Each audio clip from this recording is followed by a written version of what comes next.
Here. Okay, and I think we're live. All right, Christian, again, thank you for being here, taking the time to sit down with me, and also thank you for sending me your book. I finished it up, got it done last week.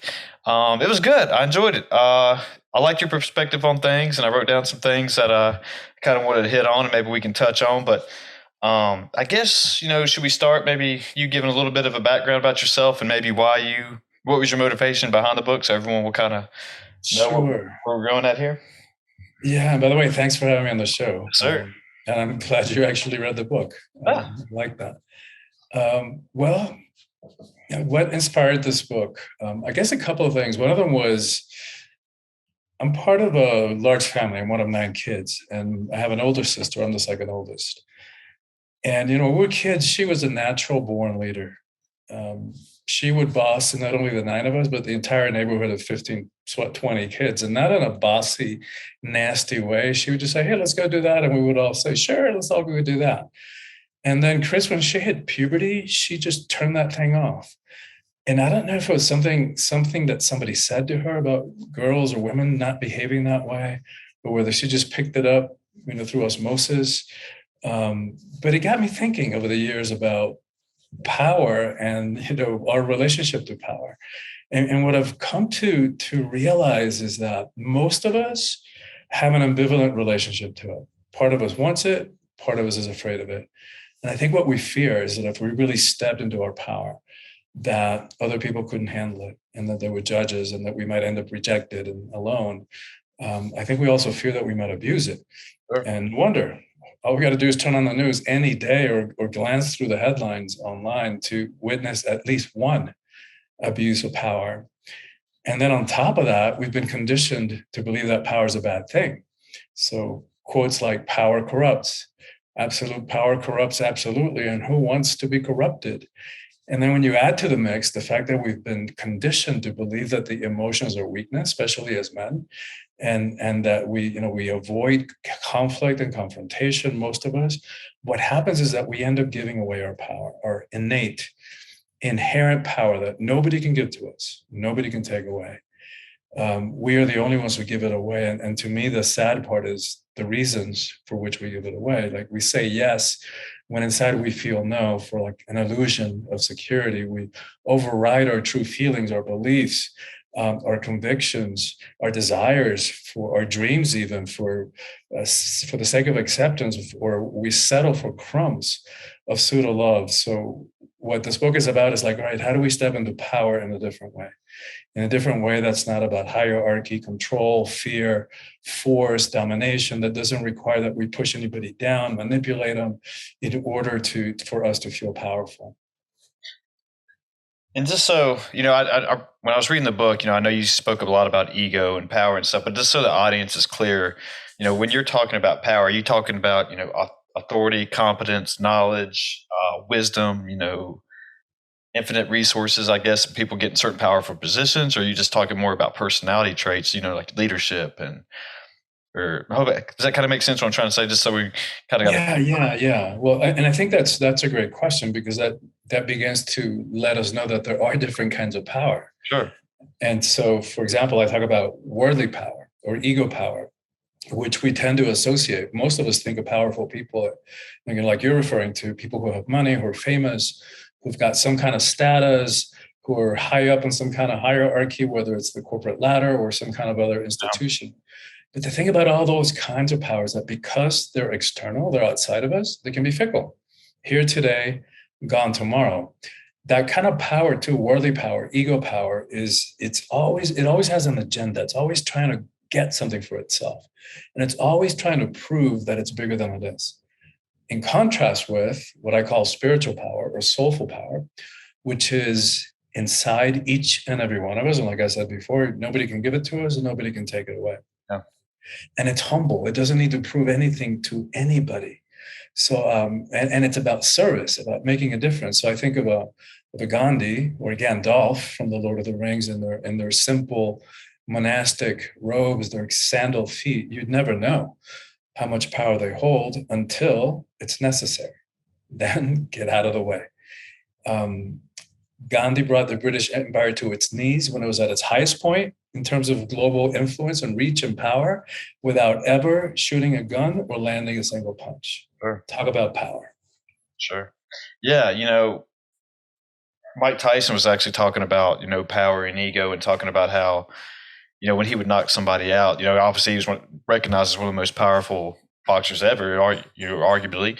But, his ego was kind of that, he would go over to him and say, good match, whatever, I'd dap him up, high five him, whatever, and say great fight and all that. But, most people would just tend to be, not arrogant, but overly cocky and basically talk trash to him after they knock somebody out. But his point was that, his ego, like, some people say you can't be successful without an ego, which he was saying that, no, my ego was part of my humility and being humble with the other fighters and just saying that, yeah, great match and all that. I mean, do you think that, I guess, ego and his power is kind of born as a trait in you, or it might be kind of both? It might be an intro question, but in your thoughts, that over time, do we develop this ego based on social media, people in our lives, life experiences and all that good stuff?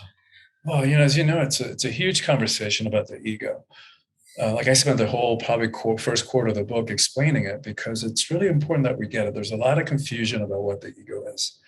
And so, but here's an easy visual.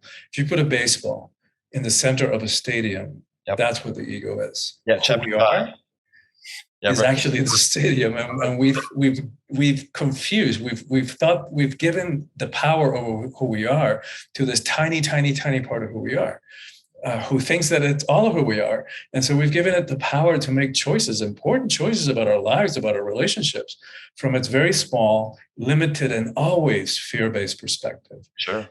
So the ego is like, that's in Latin, ego means I. It's a sense of self, the sense of individual personality.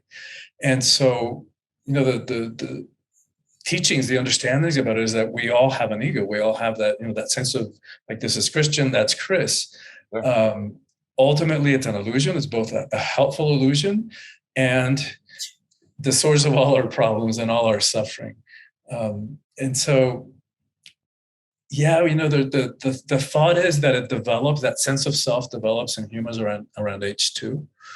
And it's a leap in consciousness, because as far as we know, we're the only species that has a sense of self. There's some theories about the dolphins and the whales and the elephants and the higher primates. Yeah. But we don't really know what's going on inside of their heads, but there's a difference. Like, if we've seen the videos on YouTube, you put a dog or a cat in front of a mirror, they interact with that image as if it was another dog or cat. They'll do experiments where they'll put ash on the shoulder of a gorilla or a chimp or an elephant. At some point, they go like this. So they realize that that's them in the image, but what to do with that, we don't know. How they think of themselves, we don't know. So we know we have a sense of self, which is, again, that huge part of why we're so successful as a species. And it's also the source of all our suffering, because once we developed that sense of self, now we can be lonely, we can feel separate, we can feel alone, we can have rejection issues, abandonment issues.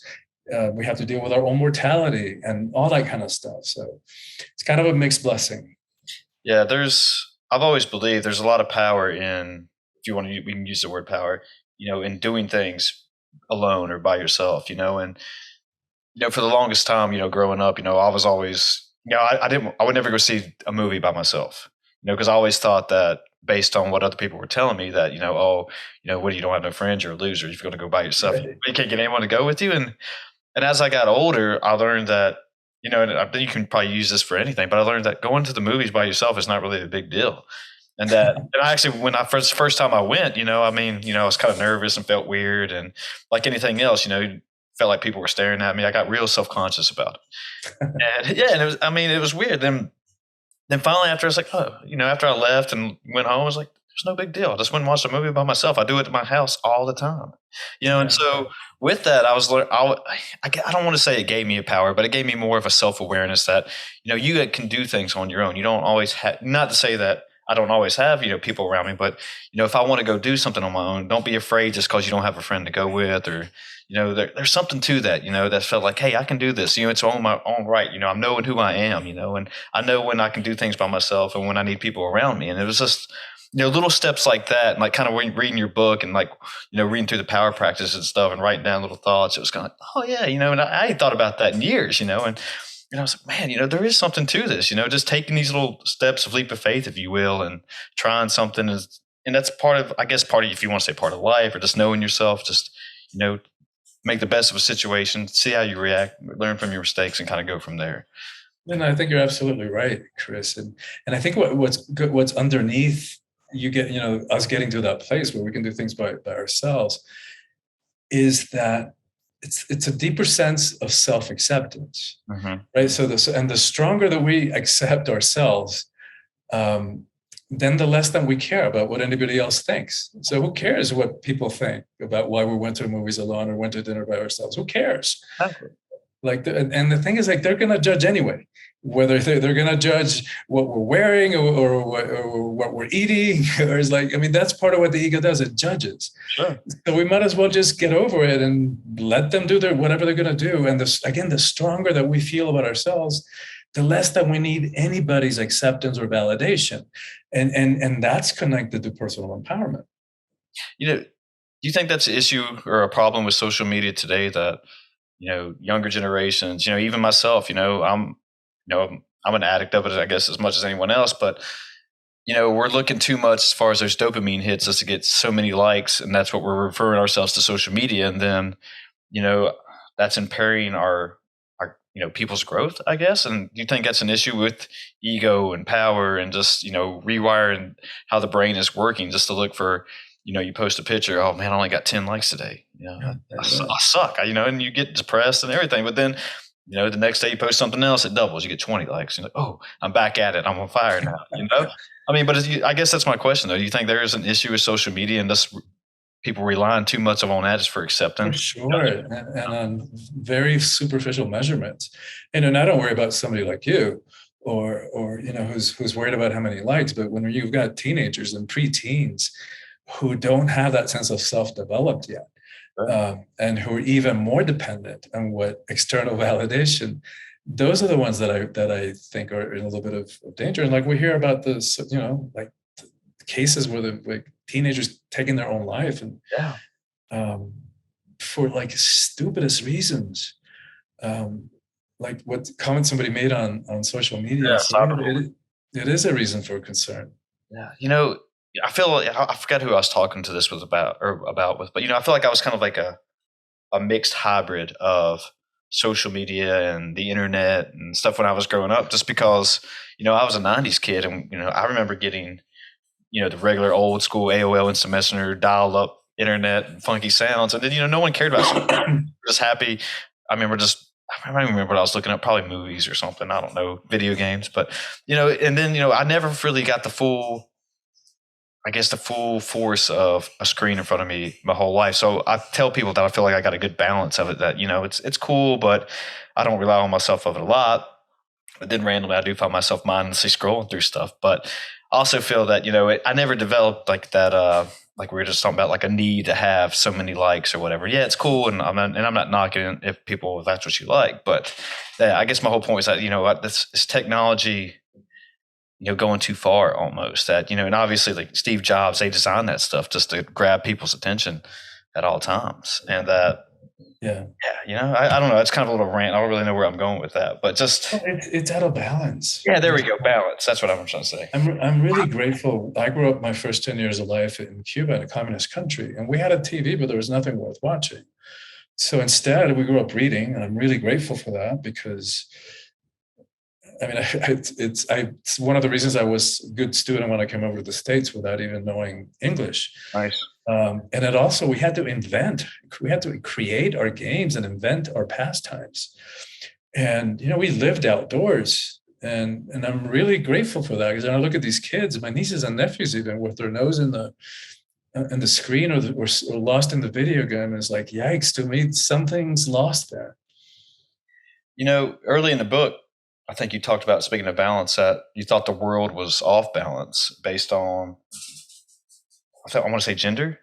Mm-hmm. That part of your argument, yeah, and that and I think you actually related it to the Avatar movie, and I was like, oh yeah, and It kind of struck with me. I mean, not so much that it was off balance, but I want to know your thoughts that, what was your reasoning behind that? Why did you think that based on, gender, like you thought there was a balance with power and stuff? I kind of know a little bit about the background from what I read, but, so everyone else knows, I guess. Yeah. Well, it's just from looking at the world.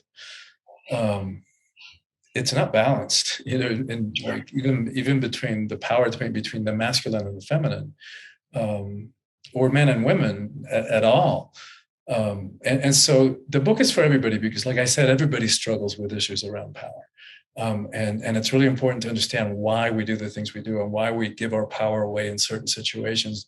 Like, is it in relationship to authority figures, parental figures, bosses, coaches, that kind of thing, or intimate, romantic, sexual relationships?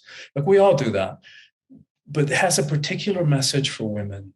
And that comes from my conviction that the empowerment of women is the single most important thing that needs to happen in the world. And that's not to idealize women, it's not to put them up on a pedestal. Women also abuse power, but disproportionately. And I believe that when women are in 50% of power in this world, we're going to have a very different relationship to war and poverty and hunger and how we treat the environment and education and social justice to all the issues that we're facing. So for me, it's a strategic thing. It's like, what is one thing that we could focus on that will then impact everything else or most everything else? And that's what I land on. And I also added a chapter about what it means to be a man in the 21st century, because there's more patriarchal system, which is more about power over my way or the highway. You're going to do it my way. Get your butt out of my company, kind of thing. Yep. Which is about fear and force and domination and all that kind of stuff. It doesn't work for women, obviously, who have been oppressed and who basically just got the power to vote less than 100 years ago in this country.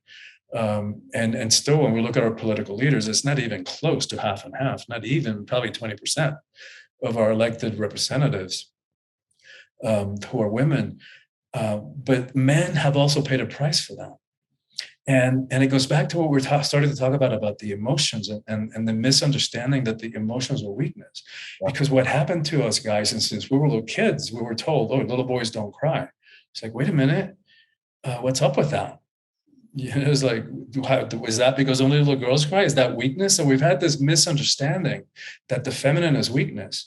When if we think about it, it's like, wait a minute, you want to talk power and courage and strength and resilience? Let's talk about the power of creation and that lies in that resides in a female body.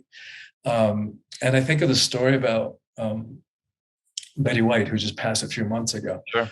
But apparently she was in one of these group interviews, and some other celebrity said something about having balls. And she goes, wait a minute, I don't know where we got this thing about courage and strength and balls, because you thump those little things and the guy bends over, collapses in pain. You want to talk power and strength? Let's talk vaginas. Those things take a pounding. Oh, shoot. I never heard that. She is so funny. Yeah. But it's because of that misunderstanding about the emotions being weakness. It's like, wait a minute, the emotions aren't strength. They're not weakness. They're not good. They're not bad. They're just energy. What used to be spiritual teaching that everything is energy in the universe, now we know from quantum physics, everything is energy. That means this chair that I'm sitting on, this table on which the computer lies, the body, the emotions, even though it might feel solid, is just vibration. It's energy.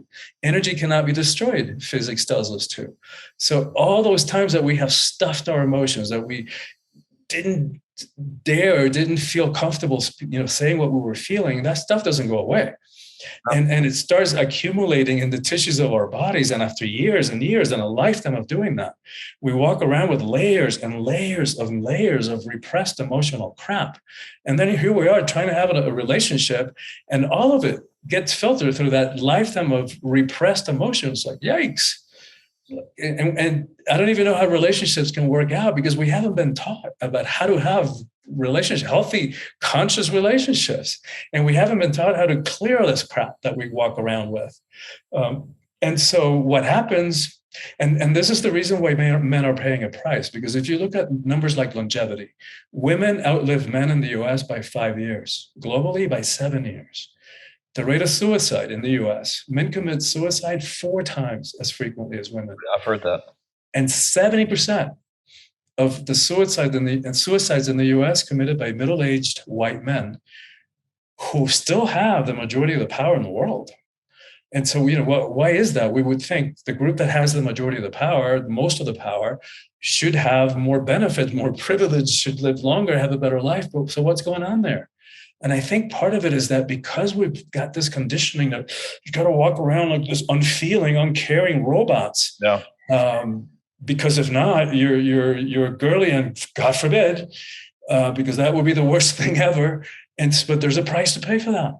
Right. So what happens is we suppress all that crap, and either 2 things happen. Either we suppress, and then the next unfortunate one just says something, rubs us the wrong way, and forget it. Volcanic eruption, and we cause harm to our relationships. Or suppress. That stuff is going to come out one way or the other and start seeping up and out and showing up as physical symptoms, heart attacks, cancers, stomach ulcers. Sure. So, we've got to get this. We've got to get this relationship to our emotions. And because as far as I'm concerned, to me, emotional mastery is like, it's the opposite of weakness. Like, to know what we're feeling. If you would have asked me 30 years ago what I was feeling, I couldn't tell you. I had no idea. I agree. What I was feeling. And so I did conscious work. Like, I educated myself. I got my EQ, my emotional intelligence up consciously. So to learn what we're feeling, and then to have the courage and the gracefulness, the compassion to communicate those feelings responsibly, not throwing a tantrum like a 2-year-old and pointing the finger and blaming others, like owning responsibility for our emotions. To me, that's the opposite of weakness. That's mastery level stuff. While you were talking, I had a couple thoughts, and I hope I don't forget them while I start the first one, because I was trying to write them down, but I wanted to listen to you. But my first one was that, when you were talking, I was growing up was kind of the same way, that, try to be very masculine, don't really show emotions. And, always, like you said, when you just did like the, chest up and puff out and everything. But, it was kind of like, I never really knew that, how to show feelings or show emotional, or even knew what emotional intelligence was. I really didn't learn that until a few years before this. But, I never really felt like when I was asked to express my thoughts and feelings, I didn't know how, just to always say I'm good.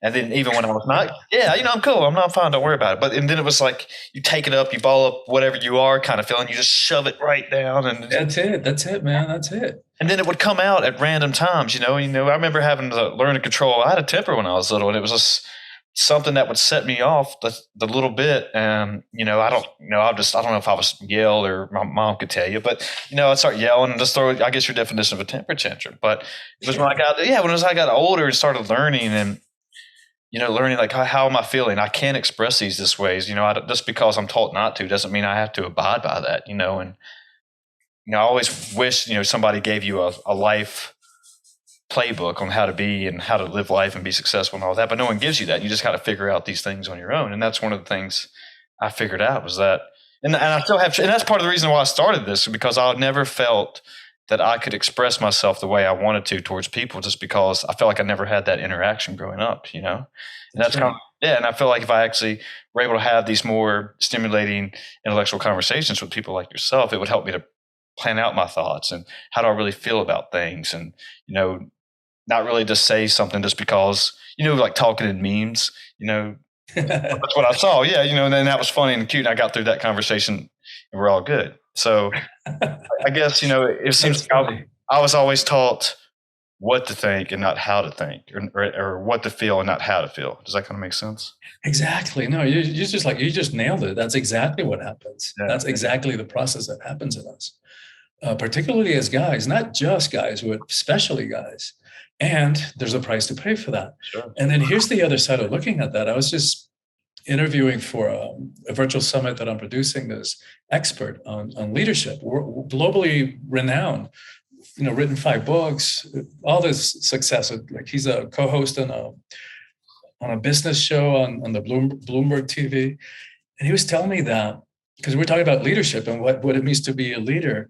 And he gave me this number that kind of blew my mind, because I knew that over the last 30 years in leadership studies in business schools, the Harvard Business Journal, they talk about a lot about emotional intelligence as being important in a leader. But the number he gave me was like, what they think now is like 87 to 90% of what makes a successful leader has to do with emotional intelligence. It's like, wow, it's a really high percentage. Sure. Do you know who Jordan Peterson is? Uh-uh. Clinical psychologist. He's pretty famous for a bunch of lectures about personality traits, being successful, stuff like that. I think he taught at Harvard at one point. But anyway, he was actually, I guess I'm kind of playing devil's advocate here, but he was actually talking about emotional intelligence, and he doesn't believe in it. He says it's a made up word by a journalist, and that I forget his whole argument behind it, but he was basically just saying that, I guess you can actually, I'm going to butcher this completely. You just learn that by, I guess just being with people and talking with people instead of actually putting a word on it, and I guess that's kind of the same, is putting a word called some emotional intelligence, but I guess I'm butchering this really bad, but anyway, he doesn't believe in it. It's about the whole point of it, and just, have you ever ran across other people like that who just say, no, not really. And to me, it makes sense, because to be able to lead like the old school leadership, and this is, this is not just me saying this is what they're teaching business schools these days. The old top down, my way or the highway way of leading is not very effective, because it depends on fear or greed. Sure.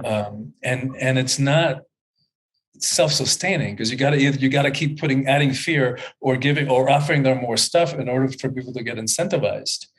Whereas the other kind of leadership that it's more about power with, to put it back in my frame of languaging, power with rather than power over. It's based on communications, based on inspiration, based on getting people to do what's best for everybody, by inspiration and example, rather than just forcing them to do it or bribing them into doing it. And to me, that makes sense then. Yeah. That that emotional intelligence is a really good skill to have. Yeah. He was kind of saying that, so if the smarter you are, the more your emotional intelligence is higher, obviously, which, like I said, I'm pretty new to this subject, and just like I said, I learned about it not too long ago, so I'm still trying to figure it out. So I was just playing devil's advocate. But that's one of the differences, though. IQ, like intelligence, is pretty fixed. There's not much that we can do about that. You can educate and expand your knowledge, but the intelligence level pretty much remains the same. And yeah, there's some variations according to, that all tests are not equal. So there are cultural differences that are and nuances that are not picked up by the different IQ tests. But the point is that EQ, emotional intelligence, can definitely be improved. Like, for example, like I said, if you would have asked me 30 years ago, clueless as to what I was feeling. And this is before you're talking before about AOL and stuff like that. I think before we got on the show, but this is before iPhones. So I used to carry around a timer from Radio Shack in my pocket, and I had this grid of emotions that I forgot where I got it, but it gave me like a list of emotions and kind of an explanation of each of them. And so the timer would go off on an hour, and then I go by the grid. All right, am I feeling that? Am I feeling that? Am I feeling that? Maybe. And after like 3 weeks, then I was really like increasing my EQ.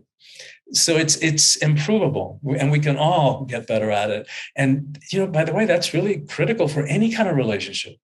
If you want to have a chance of your relationships working, like, good EQ it's a good thing, right? It's to understand why other people do how they're feeling, why they're saying what they're feeling.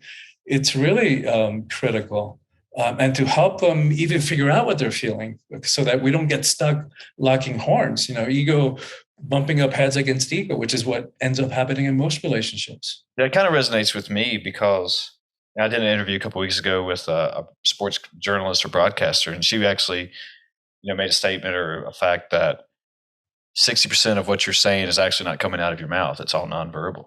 And so, and that's what kind of resonated with me is like, as far as emotional intelligence was, oh, so you're actually, picking up, body language, picking up those signs, and you're actually, just learning what, just by moving and how they're acting and the energy and whatever the vibe they're giving off. You're like, okay, I'm picking it up now. And that made sense with me. That it's like, that makes, I put a connection there. Which is why we get in trouble texting, right? When we argue through texts. When does it ever end well? Exactly. Never, right? Because we're missing all those cues, all those nonverbal cues, like the intonation of the voice, the slight, things that the face does. Yeah. Exactly. Yeah, and that's one thing that speaking of that, I've had a texting conversation almost go completely do a 180, and I've actually just, all right, end this, just call it like, no, that's not what I meant. This I meant it in a great positive way. Yeah, and I don't know. I mean, I don't know if people are losing that connection just because most people are afraid to talk to other people. Like I said earlier, I was kind of, always nervous growing up having conversations like this just because I didn't know how they were going to go, or I thought I would say something stupid. And, I was really self-conscious about it, and just that, and it was always better for me to get on, instant messenger. And, I guess I was a keyboard warrior and I could type, whatever I was thinking like that way. And even though half the time it would probably come out wrong, but right. I don't know if conversations is becoming a missing art. I don't want to know if it's missing art, but a missing connection, a missing element that is necessary for most, human beings. I mean, I felt like when the pandemic came around, I guess if we are still in the pandemic, I don't know, but life came to a complete halt and people had to reevaluate how they were doing their things. It's like, some people are like, no, I want to be a loner. I don't really need people around me. But then, being a single guy, being in quarantine, not being able to have like an actual physical connection, actually seeing somebody in person, it starts to, have its, effects on you. Yeah. My heart goes out to you. I was single during the pandemic too, so it's tough. Totally get it. Yeah, I mean, it's tough that you're going through life, and I say this all the time on here. You're going through life day by day, and you're not really asking questions and not sitting. We're running off momentum, I think, and you're just going through the motions, going through your routine. Go to bed, wake up, do it all over again. Then all of a sudden, 5 years goes by. 10 years goes by. This happened to me, where I work at full time. I recently just hit my 10-year mark. And I was like, shit, I told myself I was going to be here 5 years, that I was going to move on to a different job. But then, you plant roots and life goes on. And again, you start getting comfortable. Yeah, you get comfortable. And I reflected on it during the pandemic. I was like, what have I been doing? Is this where I wanted to be? And this is part of, what you were saying is that, I'm not the same person I am 5 years ago. I'm not the same person I was 10 years ago. And that I wanted to start, doing something about it, and like, am I living for Chris right now? Am I doing what I want to do? Am I reaching my goals? That's it. And what we know, I mean, and the older we get, the more, like, I don't think it's possible for a 20, 30-year-old to, even though we hear it and people tell us, it's impossible to get how fast life goes until you start getting, up a certain age. And then it's like, boom, it just goes like in a flash. And, for me, the pandemic was actually good. Like I turned that situation into an opportunity. Like I went from 100,000 miles on an airplane, flying here and there, doing workshops on retreats and speaking engagements. And I was able to finish this book that had been inside my head for 10 years.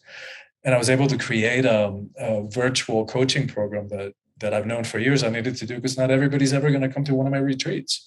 And so if I wanted to have a broader impact and reach people in other parts of the world, I knew I had to do that. Well, COVID forced my hand because my income went to a screeching halt, basically overnight. And what I love that you were saying about social media and texting and stuff is that the hunger for connection. And I think it was like 3 years ago, not too long ago, where they published a study about addictions, in which they were saying that at the core of all addictions is that longing for connection. So you're saying powerful stuff here. Yeah. Adam Alter, he wrote a book called Addiction. I bet that's what it's called. It's been a few years since I read it, but that's kind of what people were doing. He talks about in one part of it. Have you read it? Sorry, I didn't even ask. No, go for it. So this is basically what he was saying was that, there was a guy, who was playing football, I don't know if it was a big school, but he was playing football on scholarship at a school. he got addicted to World of Warcraft, that an online video game, and that he was actually, talking with people on there, and he was just using getting that connection from there that he was not getting, out there, which you would think on being a huge football team that you'd still be getting it. But no, he got more of the connection there. And that's what made him so addicted. I think at one point, he obviously lost his scholarship. He gained a lot of weight. And he even started wearing a diaper, I think, so he could play, so he wouldn't have to get up. Wow. Yeah, and it got so bad with his addiction but that was part of it. I think he actually started to meet, a girl or something on there and form a relationship. And that's why he just made his entire life that. So, yeah, I mean, I agree with you.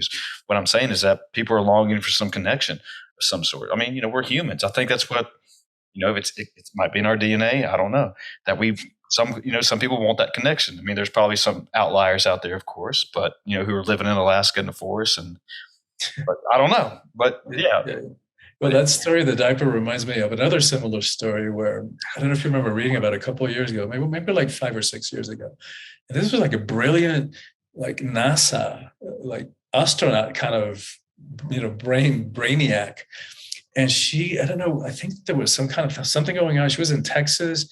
She drove to Florida because to see her, it was like a love triangle kind of thing. So there was something, and the man was going to be with somebody else. And so in order to prevent that, she drove with diapers so that she wouldn't have to stop to go to the bathroom. Like, man, the things that we humans do for that sake of connection, for the sake of pseudo love, because I don't even think that's real love.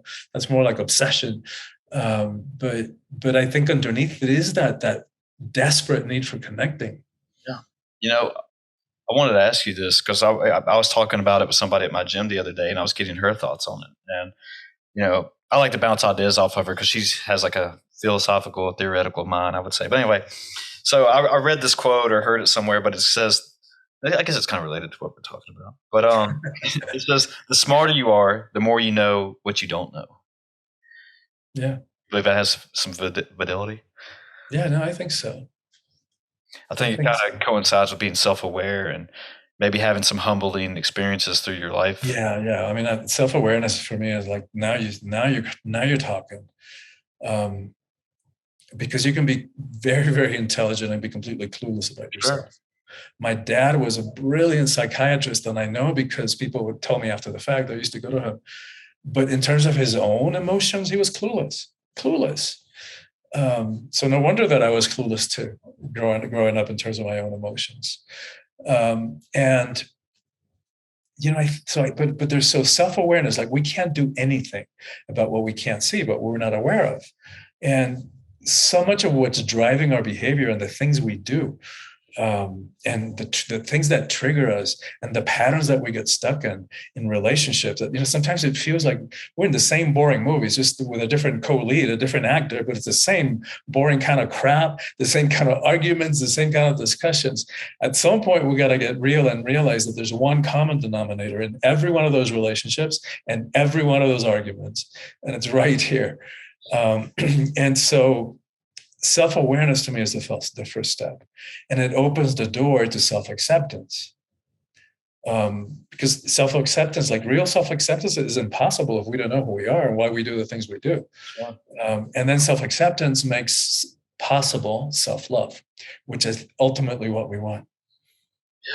Yeah. I mean, I think it's kind of what we've been talking about a little bit. This is, people, like I was saying earlier, living off momentum, and they forget about being self-aware of what's going on. Hey, am I happy? Do I love myself? Do I like what I'm doing with my life? And, and I hope, just some people who are listening to this and actually taking the time to, I heard somebody talk about how each day they go back. It's kind of like meditation, I guess. They would just go into a room and sit for 15 minutes and just, let the brain reset to neutral and just figure out how are they feeling, and, learning just to, whatever stress they're feeling that day, just to reset, rethink, just go back and take on the day after they've actually just had 15 minutes of just, resetting themselves.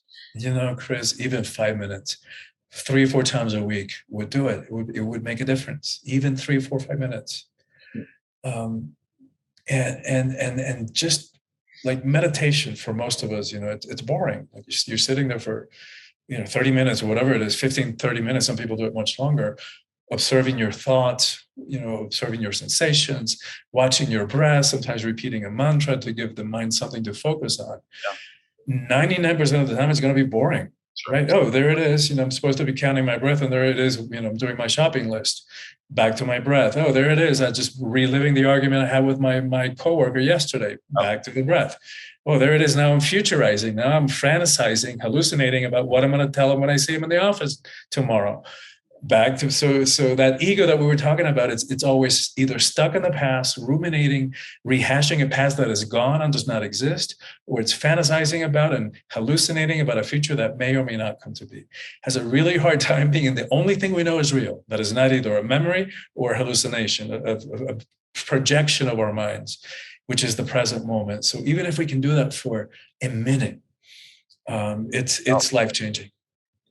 In chapter 11, this is kind of related that you actually even talked about breath work into it, and just about how I've been I've read a couple books on about it, and just it's going to sound like a cliche, but just how important that is, for all of life, and just not breathing out of your mouth, and they're talking about the differences of just being a mouth breather, not like the idiot version, but like the but actually being a mouth breather compared to breathing through your nose and stuff. And I know you've talked about how the different breathwork practices can just de-stress somebody and just relax somebody, just like as you were saying, it's overlooked, and I've talked with a few people in here that just, why is this not getting more attention than what it should be, just with simple little breath techniques that you can do. Yeah, it's free and accessible. It changes so much. I mean, even not only just for your head and stuff, but even for in my case, like the reason I started looking more into it was because of more of a performance basis on how much when you're doing your exercises and your workouts and what it could do for you, just breathing through your nose and stuff. Yeah, and it was wild to me. It's just kind of mind blowing. It really is mind blowing that it's just breathing and I mean, it's another huge conversation because there's, like you said, there's a lot of different breath techniques. Breathwork is a huge umbrella. So there's different practices that you can do, just 30 seconds, you do a minute, 2 minutes, that sometimes are really great for stress reduction, for helping to sleep better. Some other practices are like more energizing. So rather than reaching for the cup of coffee in the afternoon, like there's just certain types of breath that really bring up your energy and focus you right before an important meeting or a difficult conversation.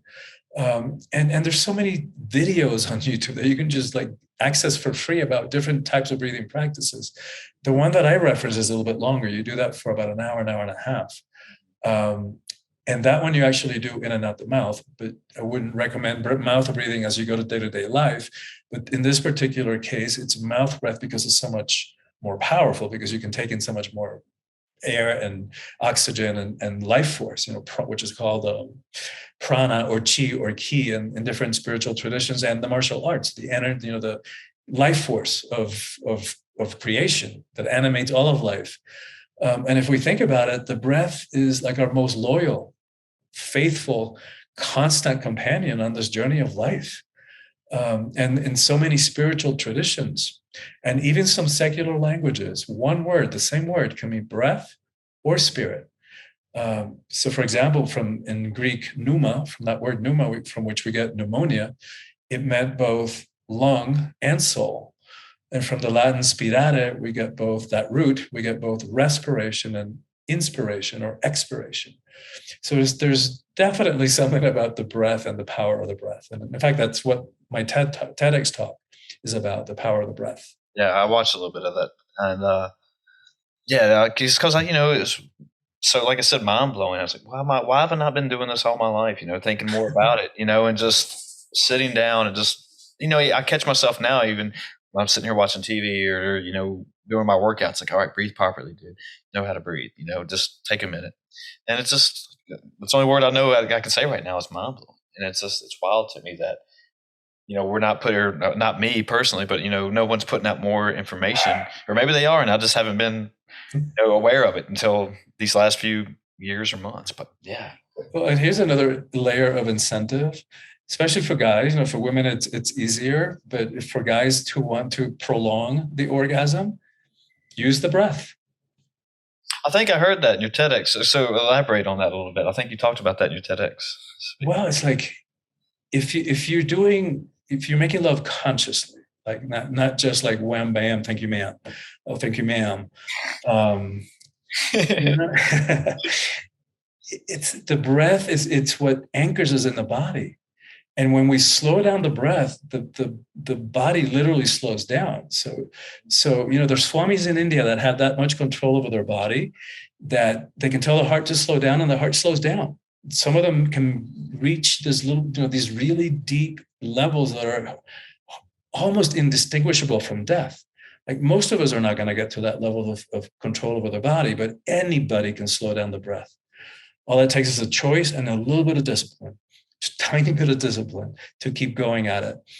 When we slow down the breath, the heart has no choice. The heart has to slow down. When the heart slows down, the nervous system begins to quiet down, the body begins to relax. And so if you're in that point in making love where you're like, getting high up there and it's good, you get headed towards that explosion or waterfall, whatever you want to call it, slow down your breath. That slows down the body. And then you can do like multiple peaks before the final explosion. Let's make sure I remember that for sure.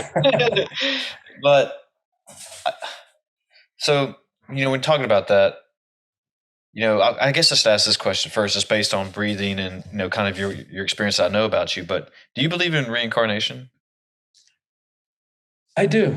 Okay. I do. And from what I read, it was in the Bible up until about the year 400, and then it was taken out.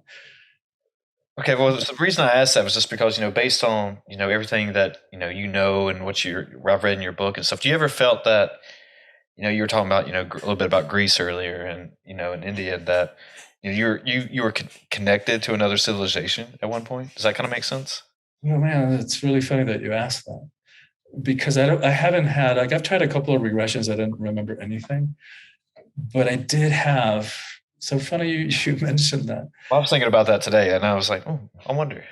I did have this. I've always had this connection with ancient Greece, and it's a little bit of a longer story that I don't know we want to have time to get into it, but it was the type of thing that in some really weird synchronous way, stuff that my little mind could have never come up with, that connection was then verified in real life.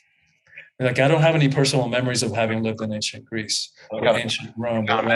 Manifested? Is that what you're saying in real life? Well, we don't have to get into it, but yeah, I know. I kind of know what you're saying though, and maybe on a later date we can take a dive down there. But because it does have a personal component. Okay, but it was the type of thing. Like I'll tell you the last part of it, not getting into the real deep parts of it, but the last part of it that's out of the blue. A friend of mine who had gone to this museum in Madrid at Prado. And he said, look, I went to this museum and I didn't bring anything back for any friends, except I knew this I had to bring for you. And it was the card of, like, it was just the card of a statue, but it was the bust that I had been told I had been in ancient Greece. And I was like, oh, all right. A little weird. Yeah, it's just. And I had never had this conversation with anybody other than the person who, had told me that. Yeah, I'd never thought about that before, and I was listening to a podcast today, and they were actually talking about it. And sometimes I'm on the fence about manifestation and stuff like that, but it's because I've had a couple experiences where it was like, wait, did that just happen because I was thinking about it and it just happened, or I actually had that thought, because I've had experiences like that. I thought of something, then like a year later it happened. And I was like, wait. That what is that? Was that the energy you were talking about? Is that a force? I don't know, but stuff like that. It's like, well, maybe. I mean, not that I was connected to a civilization, but yeah, just talking about manifestation. That was just yeah. Well, that part I have no doubt about. There's something to it. That part I have no doubt about, and I mean, and we know the brain is like a computer. Whatever you put into it is what it believes, what it comes out. And I mean, again, we don't have the time because some of them are longer stories, but what happens when we step out of the reality of the little baseball and we step into the realm of the stadium, shit begins to happen that we don't have words for to understand. It's almost like it's different laws of physics. And, we describe it like synchronicities, magic, miracles, things that our little minds could never, ever, ever come up with. And so, I mean, I have so many stories about that it's happened so many times that I don't have any doubts about that part of it. Yeah, there's just so much about, talk about the brain and just life and stuff that, we just, like you just said, our brains just don't seem to can't comprehend. And there's just so much we don't know. And we're, still trying to, when I say we, I'm not figuring it out, but, I'm trying to learn about it. But yeah, I mean, it's just wild to me that when stuff like that comes up and it's like, wow, man, what is going on around here that I had no clue about. That, like, talking about, the smarter you are, the more you know that you don't know. It's like, well, this is part of it, And I mean, I'm not saying I'm a smart person, but it was just that it's like, man, I don't even know anything about that. But just these little life experiences happen, and you're like, wow, Yeah. that's why. Well, and connected to that, I mean, not even Einstein could figure it out. Right. The study that they did about, I think he called it spooky action at a distance, where they split I forget, it was the atom, or they split the neuron or something, or the DNA, and they did something to it here. And then the other part of it, 1,000 miles away, reacted in Yeah. exactly the same way at exactly the same point, which, because of the physical distance, it should have been a time lapse. So he couldn't know it. Like, science hasn't been able to figure that out yet. Or I don't know if you saw the movie I Am. I am. Documentary by, God, I'm blanking on his name, but he directed and produced all the Jim Carrey movies. Like the Tom truth. Shadyac. Oh, okay. I know you're Yeah, talking about, but I don't think I've seen that. I wrote it. yeah. Well, it's really worth watching. He's basically, it's autobiographical. He's talking about his own experience. He had a bad bike accident, really bad concussion, almost didn't come back from it, and when he did so with like a renewed interest in like what's going on here. And so he asked the question, what's wrong with the world, and what can we do about it? And I'm not going to mess it up how he wraps it up, but in the process, it makes some amazing discoveries. So he goes to this place in Northern California called the Heart Math Institute, and where they're studying the energy field of the heart. And this is like the actual organ, not the chakra heart center. So this is actually measurable energetically. Turns out that the energy emitted by the heart is like, I forget the number, is like 1,000 times stronger than that emitted by the brain. And here we think the brain is the boss of us. It's like, maybe not. And it turns out that the heart has prescience. So it knows stuff before it even happens. So, for example, they have him sitting in front of a laptop with random images, photographs, and they have him hooked up to an EKG, measuring the heart response. I guess it's not an EKG, it's I guess it is the EKG. Yeah, measures your waves. Yeah. Yeah, the heart. Yeah, so his connected to his heart. And so then there's beautiful image of a beautiful sunrise, and then a mother with a baby, and a beautiful rose, and a brand new puppy, and a bloody dismembered corpse, or snake, with venom dripping out the fangs. The heart has a response before the eyes see the image. Like, how does that work? Yeah. How does that work? Our science isn't there yet in terms of understanding it. And then they do another study, which is really another experiment, where they have them sitting in front of a table. There's a bowl of yogurt with these little electrodes measuring response. There's no physical connection between him and the bowl of yogurt. And so they'll ask him questions, knowing perfectly well he got recently divorced. How's your marriage going? The yogurt has a response. Have you talked to your agent lately? Response. Have you talked to your attorney lately? All the way down. So if we're connected to the bacteria in a bowl of yogurt, how can we not be connected to each other in ways that we just don't understand yet? Yeah. No, I mean, I know we're getting close on time here, but I just wanted to say that, speaking of that, all that, how everything is connected in some form of another, and that I forgot what book I was reading, but it's a neuroscience book, and how they actually took I don't know, somebody figured out our DNA and they called her mitochondria Eve, and traced it all back to that. And I guess that was the first woman. But yeah, and I was like, I didn't know that. And I guess that was, I'm not trying to, discredit anybody, but that's what they called her in the book, mitochondria Eve. So yeah. It's really interesting to me. But yeah, again, I know we're getting close on time, and I want to respect your time, but I just wanted to say that, towards I forgot what part 3 of the book, that, you actually used a bunch of movies and related to how greed took over some of the main characters and stuff. And, I was sitting and thought about that, and it's just like, forget about, when I'm watching these movies about themes that are going on and stuff like that and analyze them. Like, oh yeah, that's, that did happen in, I think, Wolf of Wall Street. And I think you did, Wall Street stuff. And it was like, oh man, I like that. It actually makes me sit back and like, oh yeah, that makes total sense now. That I like those connections that you can make. A theme like that like resonate with me. So anyway, Yeah, thank you for saying that, Chris. And I try to make it as interesting as possible and easy as possible because I know how busy we all are. And sometimes we get home and the last thing we want to do is read a book. We just want to like veg out in front of the tube and not think. But it's worthwhile, reading this book. I really promise you it is. And that's why I designed it with short chapters with the power practices that you're talking about. So even if you're watching this and just read a chapter a week and take a few minutes to do the practices, because that's what really helps you integrate the teachings and see how it's working in your life. And so because we don't need more information, otherwise it stays at the level of information.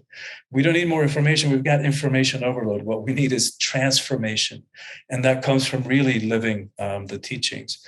And then, like you're saying, I try to weave in, movies and current day culture to try to make it interesting, and woven the hero's journey and sci-fi movies and superhero movies, and try to make it as interesting as possible, because it's stuff that is not easy to look at. So it takes courage. That's why I say that it's heroic journey to look inside and face ourselves and face our fears and our doubts and ask the hard questions about why we do the things we do and why do we get stuck in these patterns over and over and over again. So it's really a worthwhile effort to do, because the reward is freedom. Like, we get to be all of who we are, not worried, not depending on what anybody else thinks we should be or do or believe or anything. And it's incredibly empowering. Christian, you're a cool dude, man. If people want to find the book, and if you want to tell them how to get a hold of you and all that good stuff, where do they do that? And plug anything you want to. Thanks, Chris. Well, the book is titled "Awakening the Soul of Power." They can get it anywhere. Order it at your local bookstore or on Amazon. In terms of reaching me, probably the best way is my website, which is soulfulpower.com, SOULFUL power.com. And from there, they can access my social media. And for your audience, anybody who goes to soulfulpower.com and gets on my email list, and we all know how easy it is to click unsubscribe if it doesn't work for you. And I'm not going to take it personally. And so for anybody who does, they'll get a sample chapter from the book, the one that talks about what it means to live heroically in the 21st century. We'll send them some of the power practices that we were talking about. And then we'll send them a guided meditation that I created in the middle of the pandemic to help us navigate these times of chaos and fear and uncertainty. Like, how do we maintain center? How do we be the eye of the storm while we allow this of all the drama that's going on in the world right now, and people's expectations and judgments and demands to just float around us, and we don't have to get sucked into it. That's great. Great. Appreciate you again being here and sitting down and having a little chat with me and exploring some ideas and all that good stuff, man. So thank you, Chris. I enjoyed it. Obviously, you and I would not run out of stuff to talk about. We could just go from one thing to the next. And have a great time. And thanks for having me on the show. I really appreciate the connection and the conversation. Okay, everybody, we're out of here. Be good to yourselves.